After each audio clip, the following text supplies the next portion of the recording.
Hola, mi nombre es Adrián Palma Ortigosa, soy profesor del Departamento de Derecho Administrativo de la Universidad de Valencia y en esta píldora explicaré brevemente los dos principios que me han asignado relativos a la recomendación de la UNESCO sobre el uso de sistemas de inteligencia artificial. Concretamente, los dos principios que analizo en profundidad en la sesión son el principio de seguridad por un lado y el principio de privacidad o intimidad o protección de datos por otro lado. Es importante destacar que la recomendación de la UNESCO, como su propio nombre indica, es una recomendación, por tanto no tiene carácter vinculante para los estados firmantes. Ahora bien, o que pertenecen a esta organización. Ahora bien, lo que se pretende con esta recomendación es orientar a esos estados miembros, a que implementen los principios reconocidos en esta recomendación en sus sucesivos, en su legislación interna, ¿no? En sus respectivos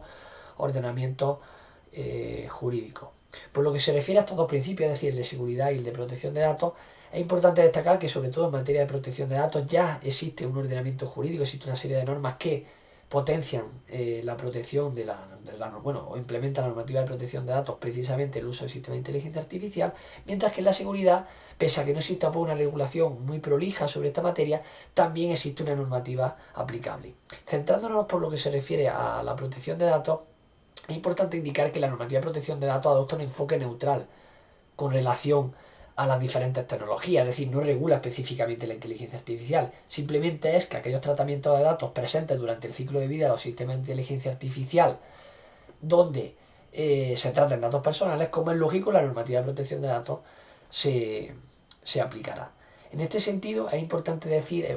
señalar que la normativa de protección de datos actual, y concretamente el Reglamento General de Protección de Datos, prevé una regulación más garantista para determinados tratamientos de datos donde quedan implicadas algunas de las fases del ciclo de vida de los sistemas de inteligencia artificial. Concretamente, las decisiones plenamente automatizadas y la elaboración de perfiles. Entre estas garantías está, por ejemplo, el derecho a una información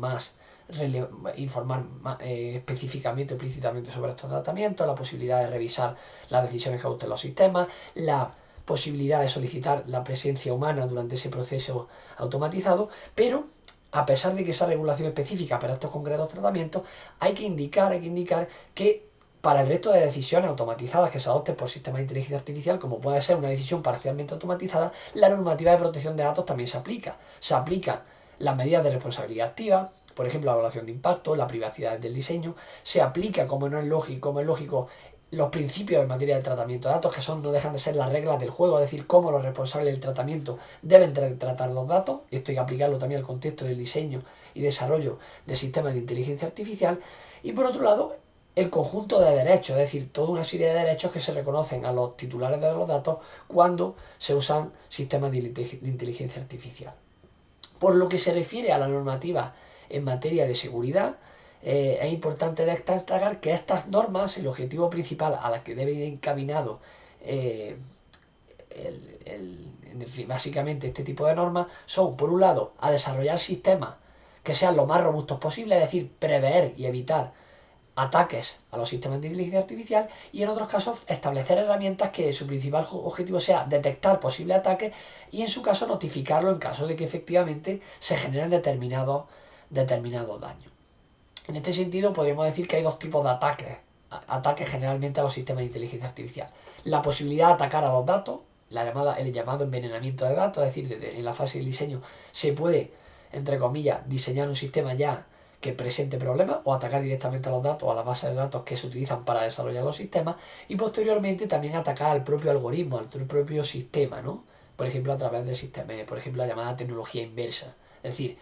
llegar a conocer, por ejemplo, los datos que se utilizaron para desarrollar ese sistema. Frente a esto, ¿qué normativa hay a día de hoy? Por un lado tenemos el Esquema Nacional de Seguridad, que se aplica a las administraciones públicas y a los proveedores de las administraciones públicas. Es un esquema que no está pensado para el uso del sistema de inteligencia artificial, pero que es plenamente aplicable. En el sector privado, básicamente habrá que estar a las propias normas que se prevean, por ejemplo, la normativa ISO sobre seguridad, que si bien no está adaptado al uso del sistema de inteligencia artificial, a día de hoy son uno de los elementos a tener en cuenta por parte del sector privado. Insistimos, son dos principios básicos, principios que a día de hoy es decir, principios básicos que se reconocen en la recomendación de la UNESCO, y principios que deben de implementarse en los distintos ordenamientos jurídicos internos. En España y Europa existe ya un elemento, podríamos decir, una regulación sólida en materia de protección de datos. Tampoco es que exista existe también una regulación consolidada o potente en materia de seguridad, pero existe un déficit que ha de ser complementado. Entre otros elementos, a día de hoy, en la propuesta de reglamento de inteligencia artificial europea prevé precisamente cerrar ese círculo y potenciar aún más la protección de los derechos fundamentales de estas personas, de las personas que se ven sometidos y que nos vemos sometidos al uso de sistemas de inteligencia artificial durante el ciclo de vida de los sistemas de inteligencia artificial, es decir, desde que se diseñan hasta que se despliegan. Muchas gracias.